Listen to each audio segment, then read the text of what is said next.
कर्क राशि वालों, थोड़ा सा धैर्य और अभी आपको रखना होगा। ये साल जो शुरुआत का ही है, ये आपकी कठिन परीक्षा ले रहा है, लेकिन चिंता की बात नहीं है। अब एक सप्ताह और बाकी है, बस उसके बाद में चीज़ें आप लोगों के हित में आ जाएंगे। नमस्कार, मैं हूं एस्ट्रोलॉजर रतन सिंह। स्वागत करता हूं आपका अपने चैनल कुंडली शास्त्र में। देखिए, आप लोगों के लिए तो 4 ग्रह तो सीधे सीधे बैठे हुए हैं छठे भाव के अंदर। अब छठे भाव के अंदर इतने सारे ग्रह बैठ जाएं तो वहां से हमको समस्याएं आती हैं। तो एक तो ये है कि सूर्य, मंगल और उसके बाद में बुध और शुक्र दो का पेड़ बना के बैठे हैं। 2 आपस में मित्र हैं, 2 एक आपस में मित्र हैं, और दोनों आपस में शत्रु हैं। ये भाव शत्रुओं का भी है, तो शत्रुओं से बराबर अभी तो मुकाबला हो रहा होगा। और ये शत्रु आपके अंदर का है ना, ये कहीं बाहर का शत्रु नहीं है। क्योंकि अगर आप देखेंगे तो ये राशि पड़ती है धनु, गुरु की राशि है। तो आप लोगों को 2-4 जो है अपनी ही प्रॉब्लम से ही फेस होकर के उसी से फाइट करने का समय अभी आया हुआ है। एक एक करके अगर मैं बात करूं तो बिजनेस के बारे में देखो, सबसे पहले छोड़ो बिजनेस वगैरह सबको छोड़ते हैं। सबसे पहले एक इंपॉर्टेंट बात मैं आपको बता देता हूं। ऐसा जो योग है व्यक्ति को लीगल केसेस में फंसा देता है, तो आप लोगों को थोड़ा सा सावधान रहना है। लीगल केसेस के इश्यूज आप लोगों के ऊपर जरूर आ सकते हैं, चाहे वो मकान का हो, दुकान का हो, प्रॉपर्टी का हो, काम से संबंधित हो, या फिर कोई पुराना केस हो। चलते फिरते आप अभी भी नया भी हो सकता है, जैसे चलते फिरते कहीं जा रहे हैं, छोटा मोटा कोई बातचीत किसी से हो गई, बात आगे बढ़ गई और फिर उसके बाद में थाना कचहरी हो चले। तो ऐसा काम नहीं होना चाहिए, इसलिए इन चीज़ों के प्रति थोड़ा सा सावधान आप लोगों को रहना पड़ेगा। और ये भी रिसेंटली किसी के साथ में अगर ऐसा हुआ है तो कमेंट करके ज़रूर बताइएगा, ठीक है। अगर कोई बहुत बड़ा इशू हो गया है तो उसका सॉल्यूशन जितना भी हो सकता है उतना भी हम आपको बता देंगे। आगे बात करें, अब देखो, अब एक एक करके बात करते हैं। बिजनेस की बात करूं तो व्यापार भाव का स्वामी अपने से गया हुआ है तीसरे, नवम भाव में बैठा हुआ है। यहाँ पे शनि जो है कोई कारक ग्रह बनता नहीं है, बल्कि मारक भावों का ही स्वामी है। 8वें भाव के अंदर राहु ऑलरेडी बैठे हुए हैं, सप्तमेश ये शनि बनते हैं। तो यहाँ पे बिजनेस वगैरह के अंदर कोई खास हमको तरक्की दिखाई देती नहीं है। व्यापार भाव के स्वामी जो बड़े बड़े नैसर्गिक रूप से कारक ग्रह हैं, जैसे कि बुध और शुक्र, वो भी छठे भाव के अंदर बैठे हैं। शुक्र छठे भाव के अंदर नैसर्गिक रूप से बलहीन हो जाता है, या यूं कहें कि ग्रह मर जाता है, तो वो भी अभी आप लोगों के लिए व्यापार के अंदर कोई खास उन्नति का समय दिखाई नहीं दे रहा है। बशर्त आपकी मेन पत्रिका के अंदर ग्रह कहाँ बैठे हैं, किस ग्रह का लग्न बनता है, कौन सी राशि का लग्न बनता है, किसकी ग्रह की दशा चल रही है, किसकी महादशा, अंतरदशा, प्रत्यंतर दशा चल रही है, ये सब बातें जानना जरूरी होता है जब किसी व्यक्ति की कुंडली का विश्लेषण किया जाता है। यदि आप अपनी कुंडली का विश्लेषण करवाना चाहते हैं तो व्हाट्सअप नंबर दे रखे हैं और वेबसाइट का दे रखा है, आप कहीं पे भी जा करके अपना अपॉइंटमेंट बुक करवा सकते हैं। अब आगे बात करें करियर और जॉब की, तो करियर और जॉब के मामले के अंदर आपको थोड़ा सा जो है कंपटीशन बहुत ज़्यादा फेस करना पड़ रहा होगा अपने वर्किंग प्लेस के ऊपर, अपने कुलीग्स के साथ में, अपने जूनियर के साथ में आप लोगों को कंपटीशन काफ़ी फेस करना पड़ रहा होगा। आप चाहते हैं कि अथॉरिटेटिव पोस्ट मिल जाए, या एक ग्रेड थोड़ा सा मेरे को ऊपर बढ़ जाए, है ना, कुछ पावर मेरे पास में भी आ जाए, पैसों की भी थोड़ी सी वृद्धि हो जाए।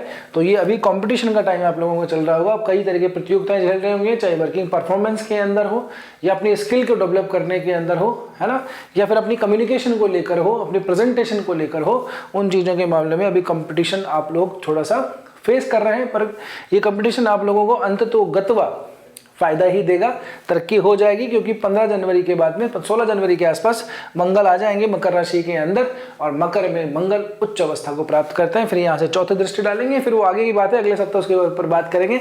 अभी के लिए तो थोड़ा सा कंपटीशन चल रहा है, थोड़ा सा झोल है, थोड़ी सी मेहनत ज़्यादा है, लेकिन चिंता की बात नहीं है, मेहनत का फल ज़रूर मिलेगा।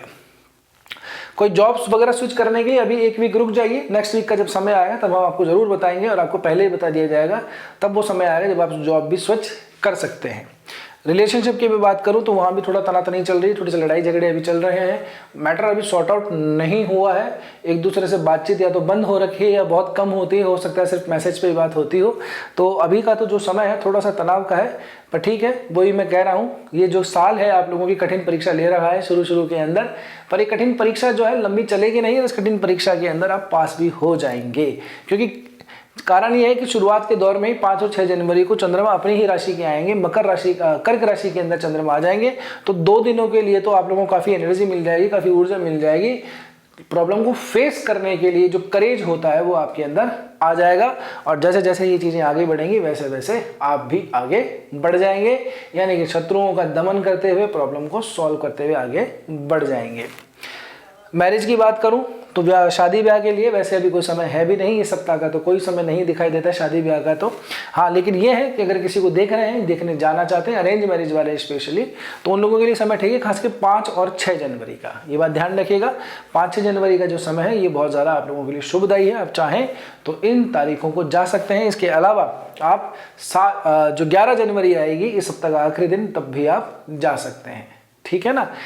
तो बिल्कुल इस तारीख पे आप चयन कीजिए, देखिए, फैमिली से बात कीजिए, देन फिर चीज़ें आगे बढ़ जाएंगी। वेल्थ और प्रॉपर्टी की बात करूं तो प्रॉपर्टी को खरीदने का समय तो दिखाई नहीं दे रहा है, बेचने का समय जरूर दिखाई दे रहा है। क्या है कि 7 और 8 जनवरी को चंद्रमा केतु के साथ में मिलेंगे, तो यहाँ से चंद्रमा और केतु का जो मिलन है, एक तो कई मामलों के अंदर जो आर्टिस्टिक टाइप के लोग बाग होते हैं, जो इस कला के क्षेत्र में होते हैं, जो इनका डांसिंग से रिलेटेड है, परफॉर्मिंग आर्ट से संबंधित है, कोई म्यूजिक इंडस्ट्री के अंदर है, उन लोगों के लिए तो चंद्रमा केतु का जो मिलन है उन लोगों के लिए तो बढ़िया रहता है, क्योंकि अपनी जो एक स्किल, जो डीप साइंस होता है किसी भी चीज़ का, उसको बहुत ज़्यादा इम्प्रोवाइज करता है, एक ऐसी इंट्यूशन दे देता है, एक ऐसा एक सेंस देता है किसी चीज़ को लेकर के जो सामान्य लोगों के अंदर नहीं पाया जाता। वो जो सेंस है ना, वो सेंस किसी को ऐसे मिलता नहीं कि कहीं से ले लें, ये कर रहा है इसको देख के सीख ले, ऐसा नहीं होता। एक यूनिकनेस अपने काम के अंदर आती है ऐसे टाइम पे जब चंद्रमा केतु का मिलन होता है, ठीक है। लेकिन इसके कुछ नेगेटिव ये कि आदमी बहुत ज़्यादा इंट्यूटिव ज़्यादा हो जाता है, इंटरनल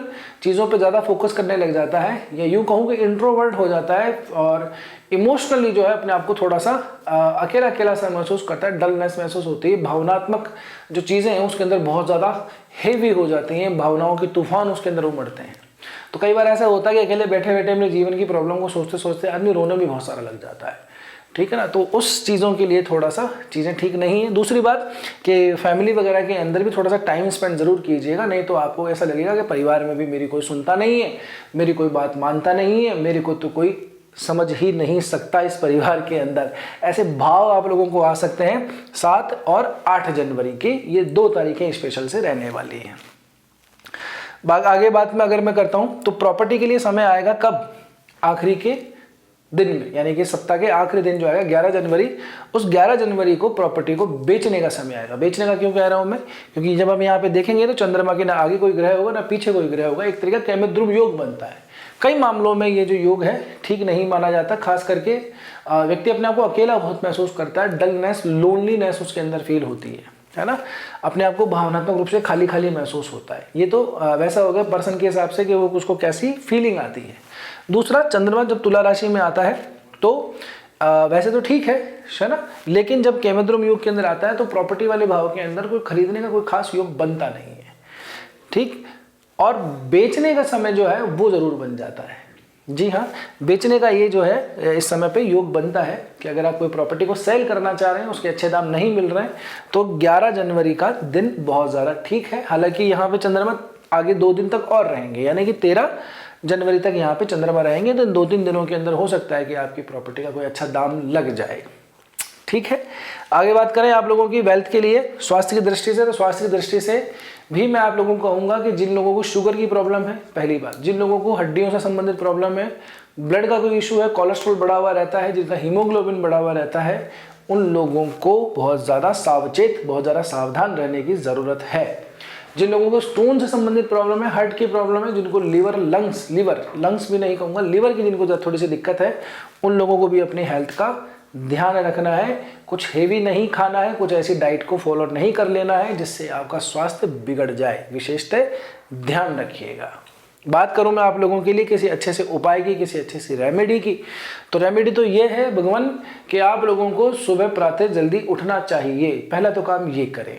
दूसरा, प्रतिदिन 1 रुपया नहीं लग रहा आपका इसमें, आप प्रतिदिन शिव जी के ऊपर जल चढ़ाइए, जो भी आपको कोई स्तुति आती है उसका पाठ कीजिए, क्योंकि शिव जी से संबंधित बहुत सारी स्तुतियां हैं, बहुत सारे पाठ हैं, आप किसी का भी पाठ कर सकते हैं। कुछ नहीं आता, संस्कृत बोली नहीं जाती, तो शिव चालीसा का पाठ कर लीजिए, वो भी अगर आपसे नहीं बोला जा रहा है ना, उसमें भी समस्या है, तो एटलीस्ट सुन लीजिए, इतना तो आप कर ही सकते हैं। और कुछ नहीं तो गौरी शंकर गौरी शंकर गौरी शंकर नमस्तुते, गौरी शंकर गौरी शंकर गौरी शंकर नमस्तुते, इतना कर लीजिए।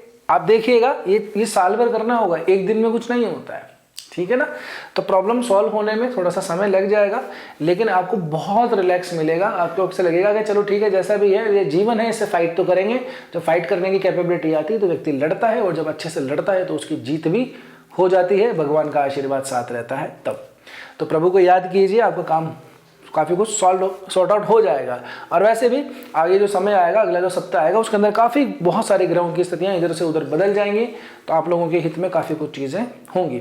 अब देखिए आपकी मेन पत्रिका के अंदर आपका लग्न कौन सा बनता है। दूसरी बात, आपकी किस ग्रह की दशा चल रही है, किसकी महादशा चल रही है, उसका भी बहुत बड़ा रोल होता है। तो व्यक्तिगत कुंडली का एनालिसिस करने के लिए हमें ये चीज़ें जानना जरूरी है, तभी हम कोई सटीक बात कह सकते हैं। तो यदि आप अपनी कुंडली का विश्लेषण करवाना चाहते हैं तो जो व्हाट्सअप नंबर दिए गए हैं या फिर जो वेबसाइट का एड्रेस दिया हुआ है, आप कहीं पे भी जाके अपॉइंटमेंट बुक कर सकते हैं। अब आपसे एक प्रार्थना है कि थोड़ा सा शांति रखा कीजिए, बहुत ज़्यादा जल्दबाजी में हड़बड़ाहट के अंदर कोई डिसीजन मत लिया कीजिए। आपके डिसीजन हमेशा जो है आप लोगों को बाद में आकर के परेशान करते हैं। आप इंस्टेंट प्रॉब्लम से निकलने के लिए तो बहुत कुछ कोशिश करते हैं कि अभी से अभी कुछ हो जाए कैसे ना कैसे करके, फिर कुछ दिन निकलते हैं, फिर वही जो आपने सॉल्यूशन ढूंढा था वही आपके लिए एक नई प्रॉब्लम खड़ी हो जाती है। तो अपने दिमाग को, चित्त को थोड़ा सा शांत रखा कीजिए, है ना। आप मन में ये देखिए कि ठीक है यार, ये तो चलता ही रहा है, आगे भी चलता रहेगा, इसको फेस करेंगे, इसको जड़ से मिटाना है ना। इंस्टेंट सॉल्यूशन मत ढूंढिए, वही आप लोगों के लिए सबसे बड़ी बीमारी है, ठीक है ना। अब ये जो कमेंट सेक्शन के अंदर इसको इधर से स्वाइप करेंगे तो एक हाइप का ऑप्शन आएगा, वीडियो को हाइप आप लोगों को कर देना है। लाइक अभी तक आप लोगों ने कर ही दिया होगा, ऐसे ही मैं उम्मीद करता हूं। और रही बात सब्सक्राइब की, तो देखिए 2026 हो गया है, कैलेंडर बदल गया है, साल ने अपने आप को अपग्रेड कर लिया है। तो आप भी अपग्रेड हो जाइए, व्यूअर से सब्सक्राइबर बन जाइए। हमारे चैनल को सब्सक्राइब जरूर से कर लीजिएगा। वीडियो कैसा लगा कमेंट करके जरूर आप लोगों को बताना है। आज के वीडियो में इतना ही, मिलते हैं अगले वीडियो में। तब तक के लिए स्वस्थ रहिए, मस्त रहिए, अपना और अपना का ध्यान रखिए। ये नववर्ष आपके लिए बहुत बहुत बहुत मंगलमयी हो। जय श्री कृष्णा, जय श्री राम।